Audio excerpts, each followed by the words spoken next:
See, we have seen how Dr. Manmohan Singh changed the economic path of India with his reforms in 1991. What India is today and how the economy has functioned. He is the architect of the modern Indian economy, and he has been a very, very good Prime Minister, and he has been a great Congress leader and a great son of India. Apart from, before he became the Prime Minister and the Finance Minister, he was also the RBI Governor.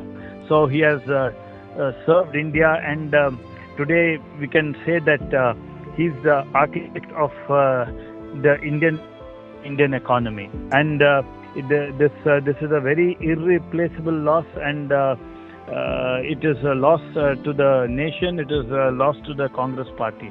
See, whoever followed and saw Dr. Manmohan Singh, he was high on integrity, highly honest, very humble, and what he did for the country, his work spoke more than his words. So I think in history will always remember him and give him more and more credit. And I think today realize the absence of Manmohan Singh more with his in India and the Indian economy. Thank you, sir. Yes, we all are proud of him. Thank you. Thank you.